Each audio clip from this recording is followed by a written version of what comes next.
Want to achieve network marketing success? Then you're in the right company. Hello, and welcome to Leave Nothing to Chance, hosted by networking marketing giant John Solider. Learn everything you need to know about the network marketing space from somebody who's actually done it. Join us every week for front row seats as we feature some of the finest and most successful personalities in network marketing. Leave nothing to chance. Join us now.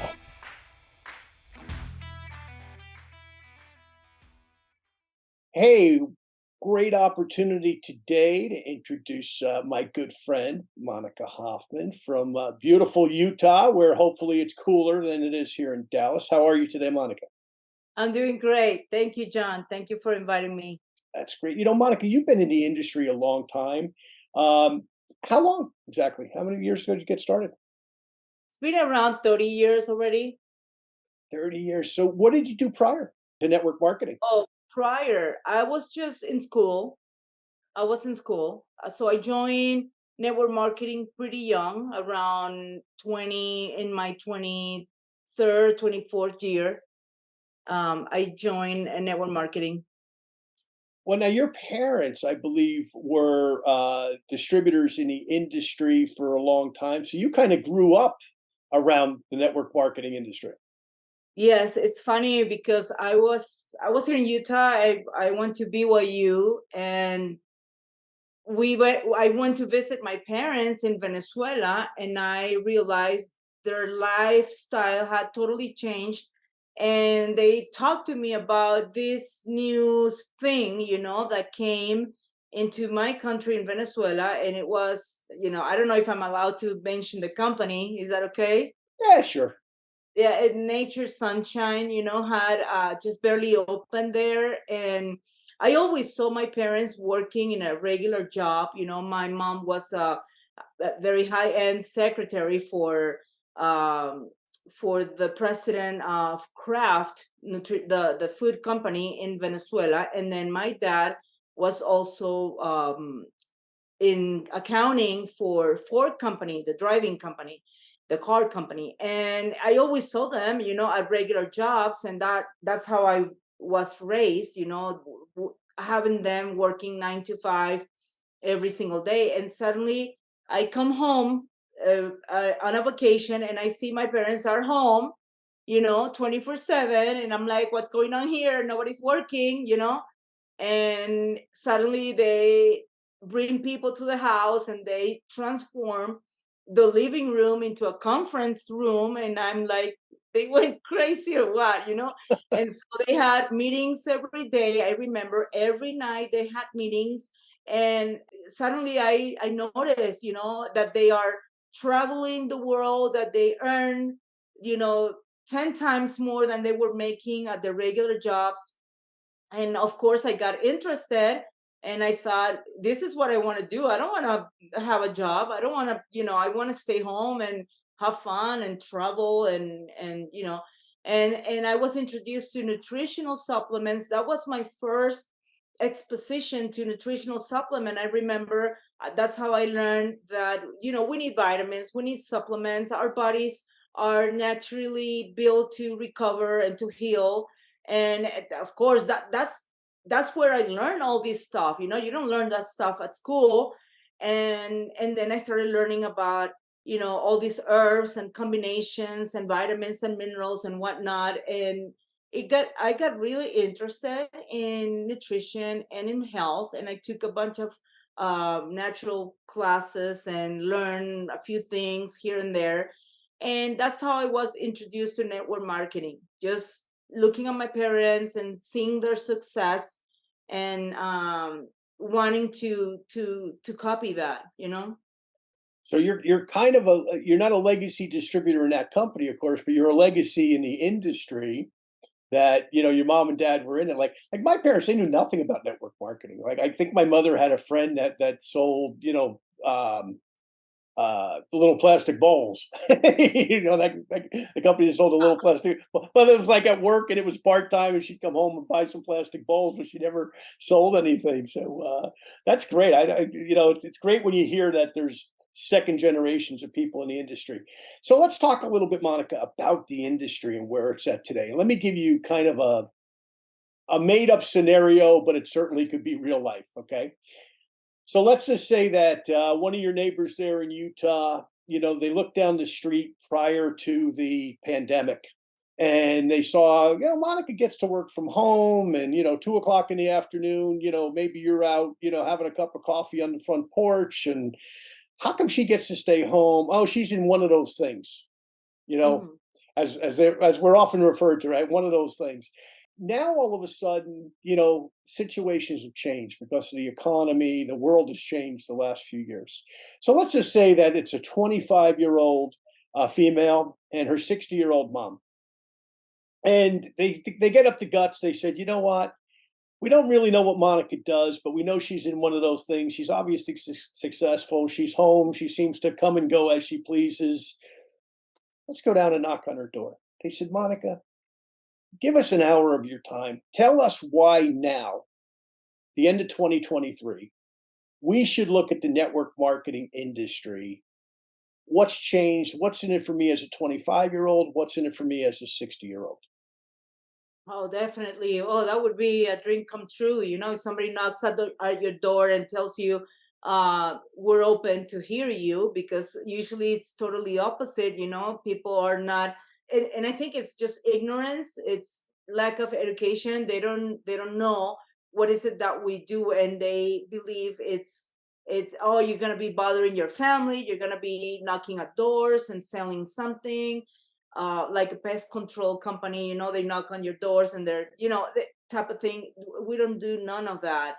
What I would tell them that this industry provides, I'm so proud of being in this industry. I have so much confidence, and when I talk to people about it, I think it shows, because I'm still wonder how I get to stay at home and see everything in my house and make lunch and make dinner and make breakfast and go to the gym at 10 o'clock in the morning and come back and just do a couple of phone calls. And what I would tell them is that as long as there's people living in the planet concerned about their health, concern about their economy, there's going to be a great chance for us to make it a good living out of this industry.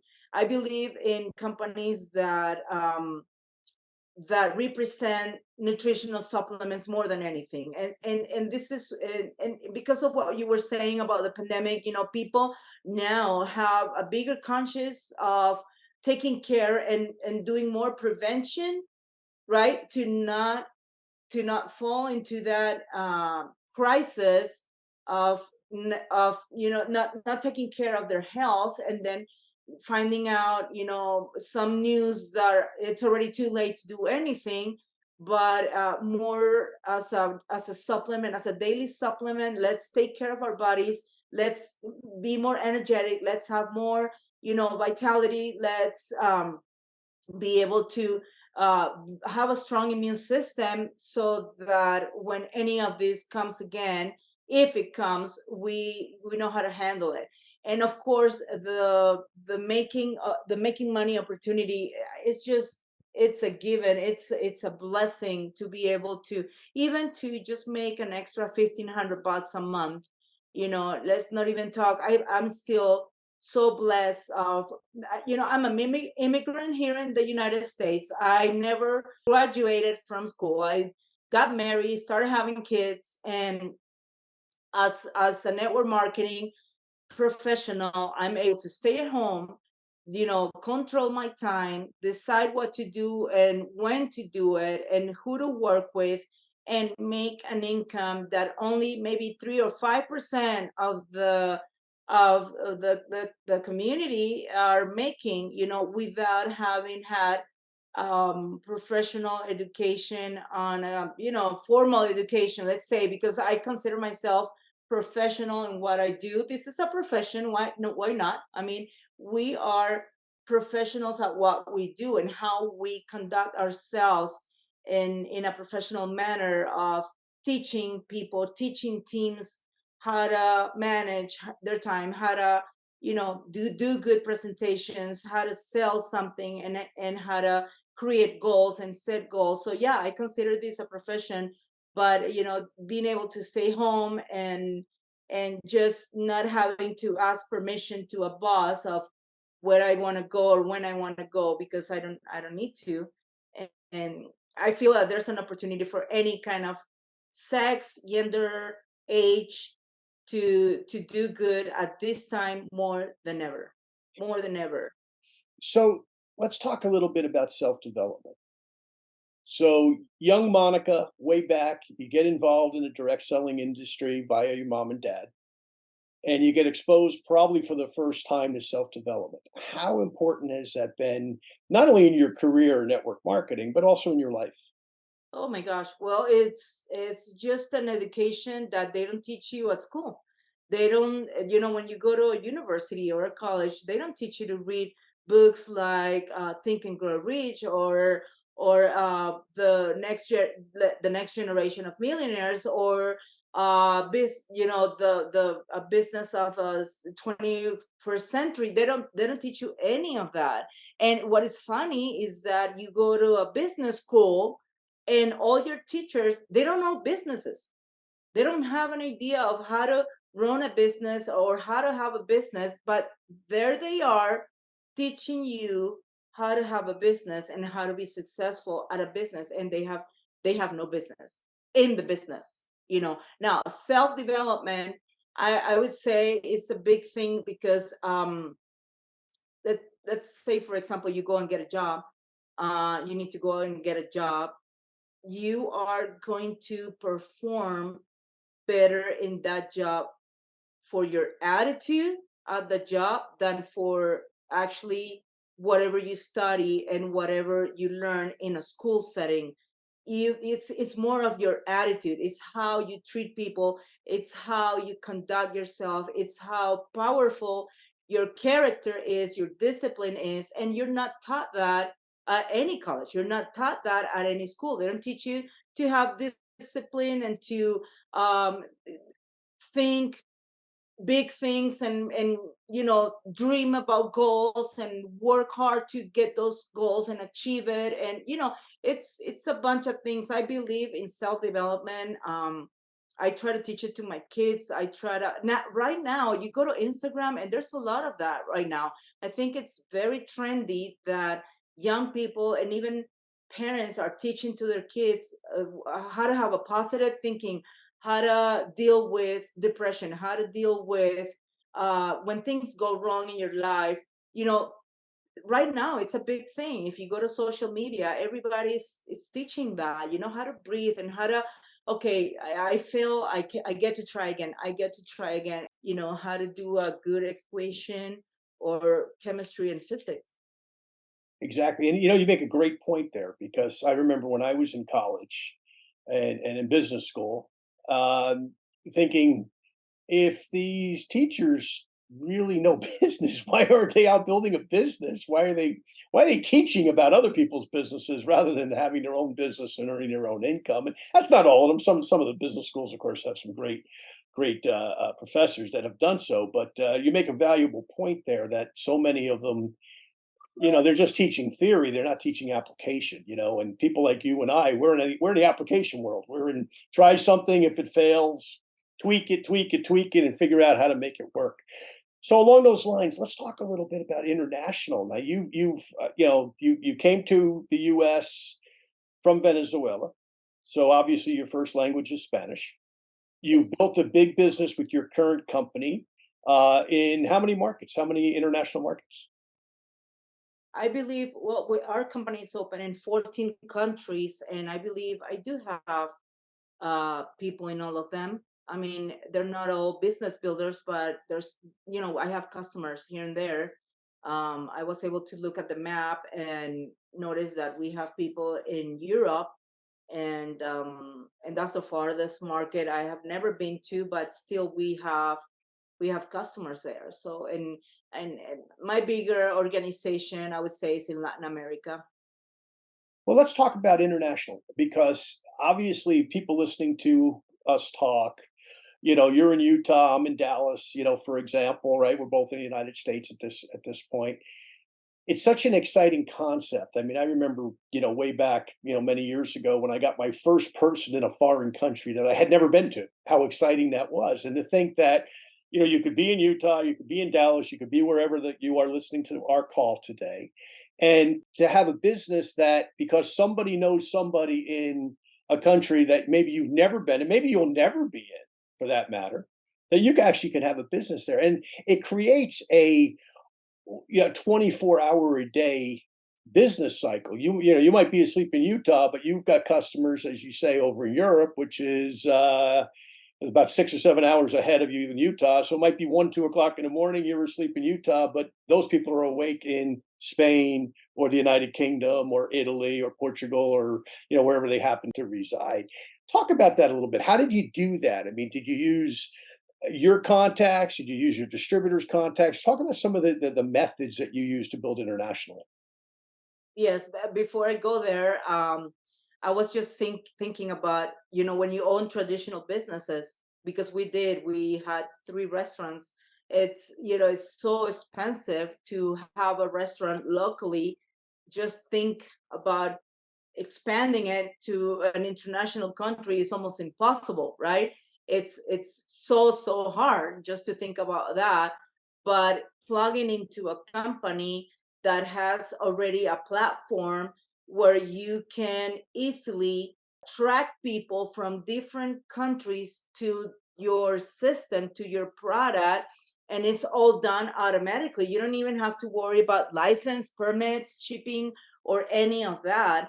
So going back to your question, how did I do it? Okay, for example, I remember when we were notified that Colombia was opening, I started looking for Colombian friends. I started looking for Colombian friends locally here, and I started talking to them. And I said, "Hey, your country's gonna be open in a few months. What do you think? I mean, this is you can bring them this huge blessing of more health and better economy. What do you think?" And everybody got excited. Everybody got excited. They said, "Oh, I have my parents there. I have friends there. I have," and we started making a list, and of course, starting sending them information and connecting via Zoom, and tell them, "Hey, this is going to happen in 3, 4 months. This amazing product is going to be able to be in your country." And thinking about Venezuela, my country is going through some very bad political issues right now. You have no idea how many people in my country has contacted me. "Hey, we need the product. How can you ship it? Can you send it? Can It's so expensive, it's almost impossible." So I would tell them, I would tell the people from Colombia that I would tell them, "You're going to have the blessing of having the product already in your country. You have no idea how many people in my country would love to have it, and it's not available, and it's probably not going to be available for many years." So you'll see a great blessing of health and economy, if you just open your heart and open your mind to this big opportunity. And that's how we started. And then Peru opened, and then I was already contacting people from Peru and telling them the same story. "Hey, we're going to go to your country." And it made me so excited that the company was going to open their countries, just thinking about my country not being able to have the product and to have the business opportunity that I know it would bless so many people. And I still pray for the day that this company can go into Venezuela and we can make a huge change for people living there. So Mm. yeah, so every time a country open, I told them this is a huge blessing. Don't waste it. And yeah, and we were able to build a lot of good. I was able to go to Colombia 2 times and spend some time there, and I love it. I love the people there. I love how open they are, how excited, how hungry they are to just create an extra $500 a month. Just $500 a month would change their life.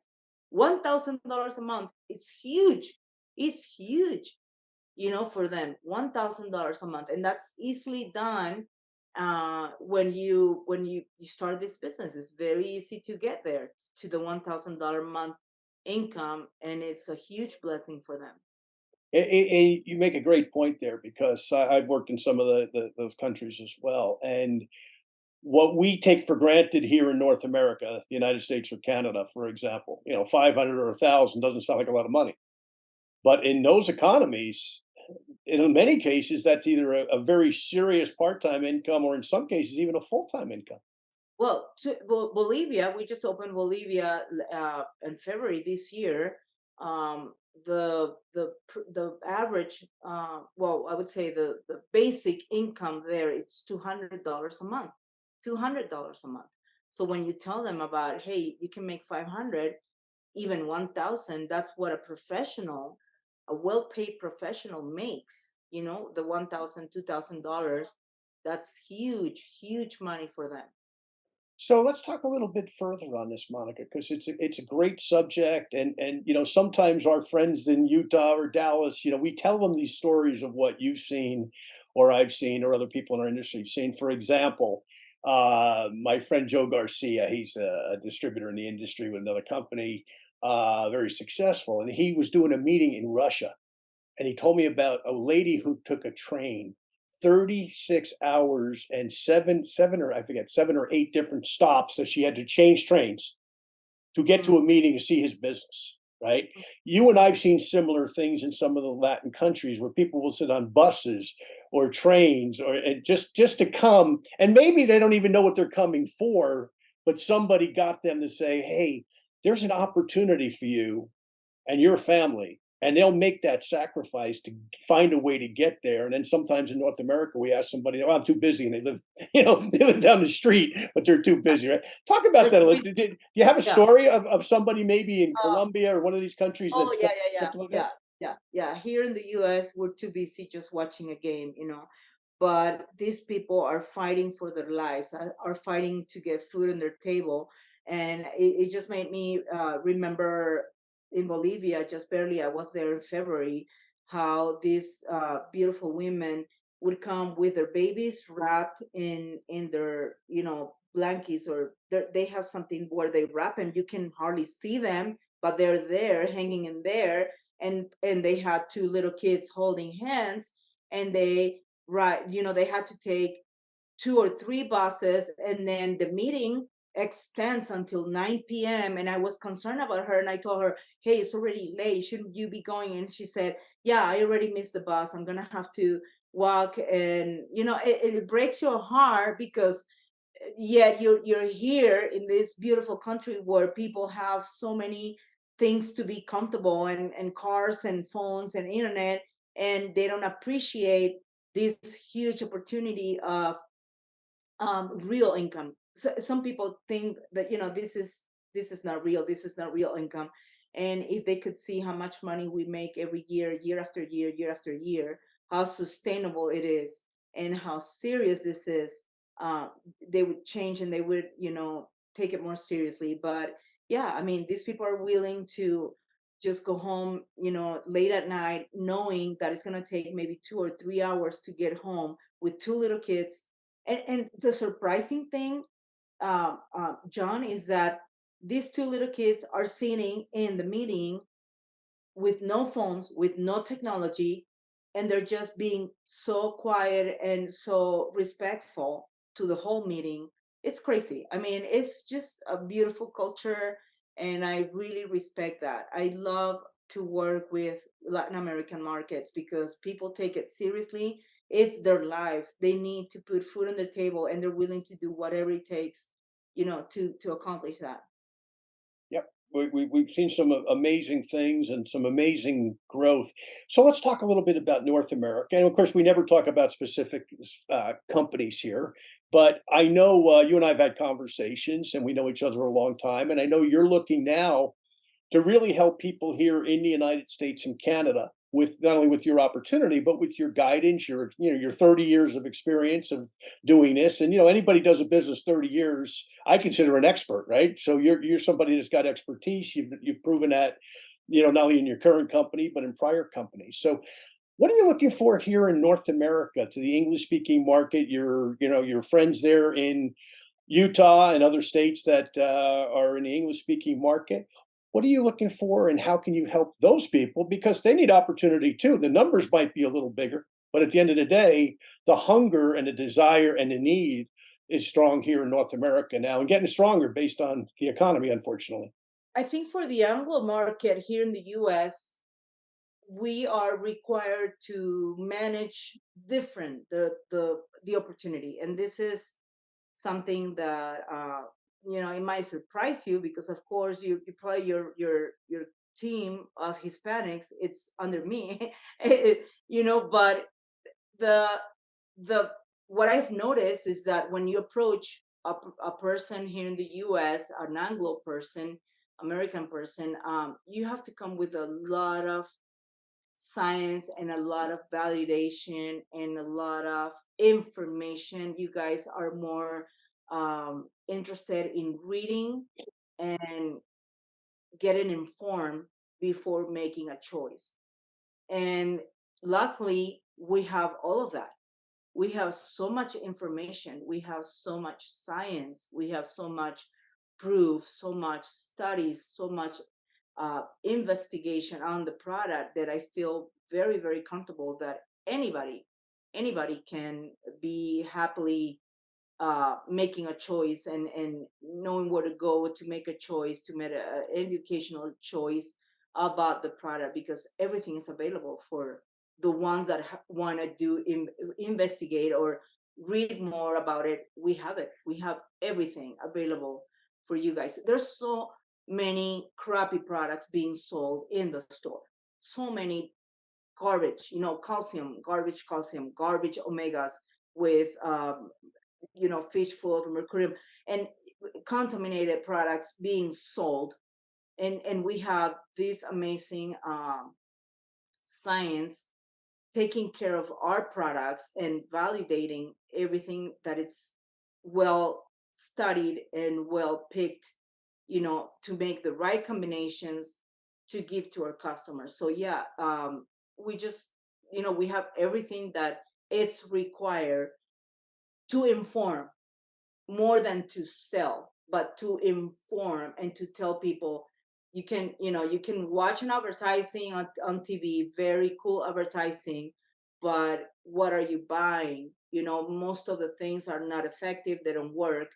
Or you can get this that is not being advertised on the TV, but it has all the science, and it's a clean product, and it's a product that is actually going to work, and it, in some cases, even cheaper because it has combination of different components than just buying, for example, vitamin E, instead of buying omega with vitamin E and vitamin D, and all these combination in this product. So I think we have everything that's required to satisfy even the most pickiest customer, that need to get informed.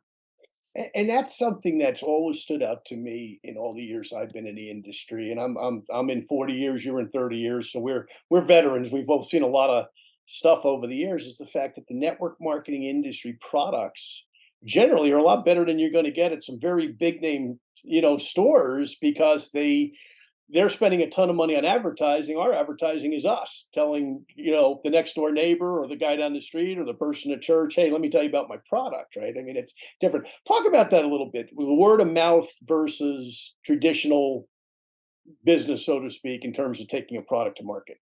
Well, I believe more in my friend that is going to tell me that something worked for her than if I see it on TV or if I see it on social media. Of course, I'm not going to believe.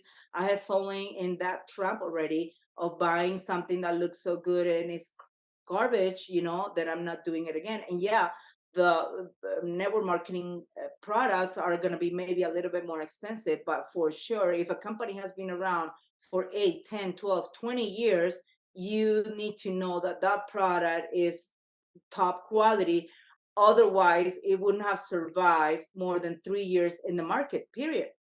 And me having been in the industry for over 30 years, I buy products from different companies, John. Hmm. Hmm. My cleaning products are from a company, a direct selling company. I buy a lot of stuff. My makeup is from direct selling marketing.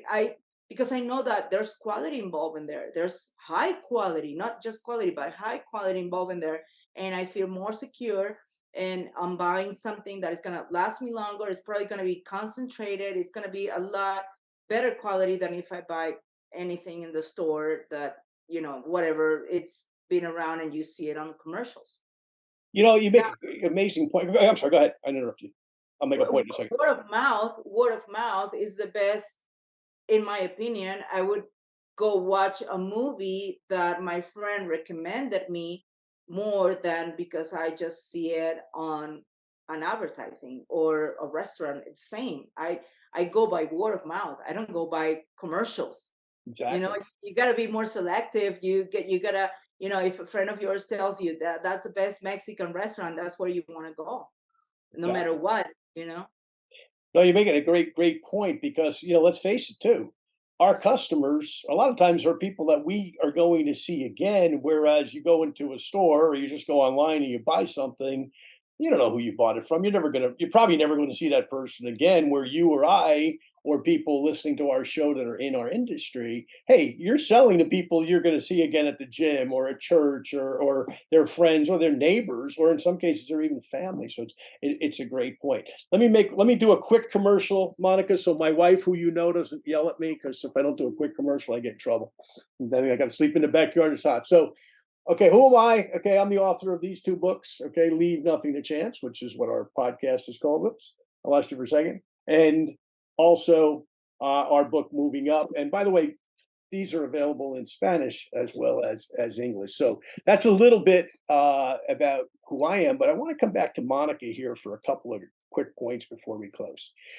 So we've talked a lot today, Monica, about the industry. We've talked a little bit specifically about what you're looking for in building your business. Okay, now you've raised a family through network marketing, right? Your youngest kid is now how old? The youngest, she is 16. And the oldest is now an adult, right? 20, 28. Yeah, they've seen me, yeah, the older lives. And are any of them pursuing our great industry? I hope a little bit, even part time. It's interesting because they all love what I do in the sense of they want to be independent, right? They don't want to have jobs like normal regular jobs. They want to be independent and they want to be entrepreneurial. I'm not sure, and none of them so far has followed my path in the industry of network marketing yet. Yet, I believe when they become more mature, when they have lived a little bit more, they notice this is the best vehicle. Period. This is the best vehicle. I mean, I had to try different things before to realize I wouldn't change this for anything, because not only because of the money, but because of the freedom. That's what I value the most. I value the freedom of not having to ask anybody for permission to go somewhere or to take a day off or to wake up or whatever. That's what I value the most. And I hope that when they grow up a little bit and they become more adults and have their families, they will realize, oh my gosh, I need my freedom. It's even more important than the money or how much money you're making. More important to me, it's the freedom of time, the freedom to choose where I go, when I go, who do I go with, because I get to choose that. That's what I value the most about this industry, to tell you the truth. Yeah, well, and Make freedom. a lot of money. You can make a lot of money doing a lot of stuff, but you're a slave. You don't have freedom. You're a slave. In some cases, you need to be in places at times, and you have to have directions, and what I value the most here is definitely my freedom. So let me ask you the last question, and then hang on the end because we'll do the little housekeeping. I'll update you on dates and all that when the show's coming out. So last question, Monica. Okay, so the last kid's 16, so 5 years from now, she'll be in college or doing whatever she's going to do with her life professionally, right? What's your 5 year goal? Oh, I want to be I want to help each one of my kids to have their own businesses. I really believe in entrepreneurial. I don't push I don't know if this is going to sound bad, but I don't push school into my kids. I don't. If they want to go to school, there's so many things to learn. You don't need to go to school. You need to go to a formal school to be successful, to be happy, and to be smart. That's my first philosophy. So I don't push school to them, but I do want to. One of my dreams is to be able to, whenever I leave this world, have been able to help each one of my kids into their dreams and set up them for life. Maybe if it's help them start their own business, if it's whatever it is for them, if they do want to go to school, help them achieve that. So next to that, in 5 more years, I just want to be traveling the world. I would like to know the world. One of the things that I love is to watch at home at night. Me and my husband, we just watch different channels of the world, China, Asia, Japan, Europe, and travel. And I want to go to all those places. I want to be able to be in those places, walk those streets, eat that food, and have that experience of being able to, of course, also think about leaving a legacy into the community, helping kids, helping,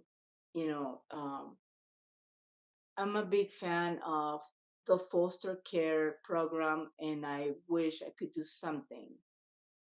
And you do need money. You do need money to help those kids. Once they turn 18, they're thrown on the streets. They don't have where to go. They don't, there's a gap there. And I feel like we need to help them. We need to help kids find their purpose. And I don't know, I have so many dreams, really. I have so many dreams. I hope I can live to see those and I can become successful enough so that I can help all those institutions. Well, I know a lot of times you and I text each other and you'll be somewhere else in the world or I'll be somewhere else in the world. And I know when I started all those years ago, like yourself in the industry, that I was a kid from New Jersey. I never went anywhere. New Jersey and New York, I thought that was the whole world. But in your case, you've been so many different places already. But, to your point, I think there's like 100. I'm probably wrong on this. Somebody will send me a nasty text probably and tell me I'm wrong. I think there's 162 countries in the UN. So I think, we're just getting started, and what a great thing to be able to bring opportunity to people in some of the countries that you just mentioned, where, maybe in North America, we take opportunity for granted, but there's places in the world where opportunity, they'll sit on a bus for 30 hours just to find out what it is. Whether they are or aren't interested, they don't even know, but they'll make that trip. So on that, Monica, I'm going to give you the last word. What would you want to tell our listeners? Love the industry, appreciate it, respect it. We need to clean the name of the industry in some cases. There's been, pyramids, of course, scams that have damaged the name of the industry. So I think it's up to us to clean it, to give it a good name, to educate people and to teach them, not to hate the ones that don't understand our industry, but more to educate them and tell them, let me show you how it's done. I know that they say, well, only 3% become successful. Well, my opinion, it's maybe only 3% were ready to listen and ready to follow instructions and ready to learn. That's why they're successful. But they all have the same chance to be successful. So let me teach you, and let's clean that image of not just a few will make it, but everybody can make it. Everybody can make it. Great. Well, thank you, Monica. This has been a privilege, my friend, and thank you so much for your time today. Thank you, John. God bless. Take care. You too.